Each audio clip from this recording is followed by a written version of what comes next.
What's up, everybody? Welcome to Podcast Now. I'm Alex, and in this video, I want to talk about if we should be comparing Gotham Knights to the Batman Arkham games. Now, I was shocked to go back through, the many videos I've made about Gotham Knights, and I've never actually made this a topic, at least a central topic. We've talked about, combat and, which one could be better. We've actually tried to, or I've actually tried to, compare the franchises, right? And obviously, Gotham Knights not being out yet, it's hard to compare a full franchise that's been, out for a while, that has multiple, iterations versus one that isn't out. But, for this one, I wanted to kind of play devil's advocate, maybe even on myself, ask the question, kind of talk myself through it. Definitely, obviously, want to hear from you guys in the comments below. Is this even something that we should be doing in the first place? And it is something, I have mentioned here and there with my opinion on Gotham Knights that's basically like I'm giving it a fresh slate. I've always said that, there are people, we've talked about them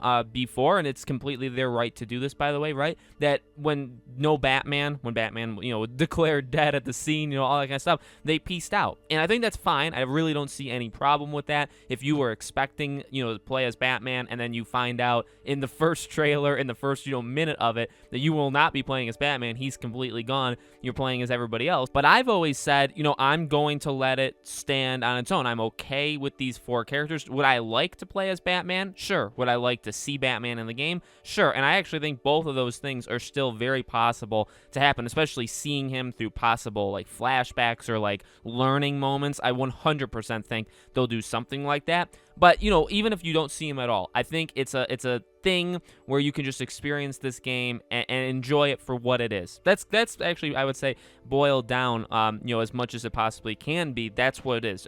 Can you enjoy this game kind of on its own? And do you need to look to the other games to compare it? Now, I'm not going to play stupid, right? This is, the world that we live in right now. There's always, whenever you play something, whenever you watch something, you are always going to make comparisons with something else. It's very hard for something to come out and just be so entirely unique that you cannot compare it to anything else, and you just look at it for what it is. And I do think, when it comes to Gotham Knights releasing, people are going to be making those comparisons to the Avengers, Marvel's Avengers. Now, I don't think that's a great comparison, right? Because they are very different games. You can make the comparisons to Batman Arkham. It's tough, and I think, Batman Arkham, it's fair to compare it to just because, well, it's what WB Montreal did before, right? They made Arkham Origins. It's also the same-ish kind of thing. I mean, obviously the gameplay is going to be a little bit different. So people, again, when we go into the combat, and like I've literally talked about the combat, right? When you go into the gameplay mechanics, when you go into the combat, what are we going to be saying about it, right? Are we going to be saying, oh, this isn't as good as Batman Arkham? But like, if it's so vastly different, can we even say that? Should we even say that, right? That's a thing we have to ask ourselves. And again, like, none of this stuff I'm saying, like, you absolutely can't do it, or you absolutely, should do it, right? It depends on, I guess actually it depends on the product, and it literally just depends on you. You can make whatever comparisons you want. I'm not going to try to stop you. I feel like if the combat is so vastly different, then we're maybe actually going to find something else to compare it to. Same thing with like the story, and the story I think is a little bit more tough, right? Because I think that's going to be close enough to what we've gotten in the past Arkham games where we are just going to line up those comparisons immediately. It's tough though. It's tough.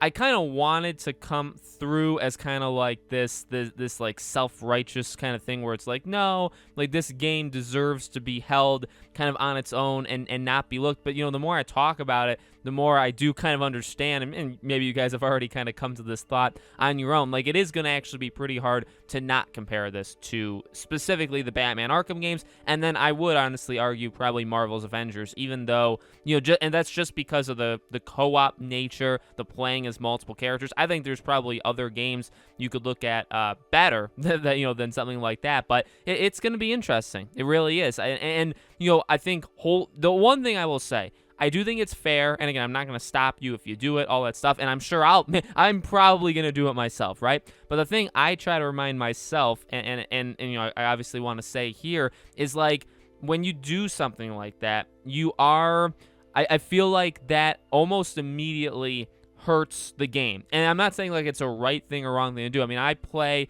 after I've just beaten The Witcher 3, any open world game I've been playing, or I will play in the future, I'll probably compare directly to The Witcher 3 in terms of, do I like it more or do I like it less? And that immediately almost puts like a ceiling on things, right? Where it's like, okay, Witcher 3 is the ceiling, and like you need to beat it, I guess. And maybe it's possible. You're better than it, so now you're the ceiling. And that's a tough thing to do, and maybe that hurts the game overall, at least in our minds, right? And that's really all that matters, by the way. I mean, the game's obviously good, bad, you know, whatever in between, but like it depends on what we think of it. So it's going to be interesting to see. I wouldn't blame anybody for comparing this game to the Arkham games, but the interesting thing is, I think because the story, obviously visuals, even like obviously the characters relate to you know, what we've kind of seen before in Batman Arkham. Those are all going to be good comparisons. But then you do have you know, potentially the gameplay and even like I guess gear or perks or abilities, you know, things like that. That's not, now I guess, you know, Arkham did do some of that, but it depends on how this game,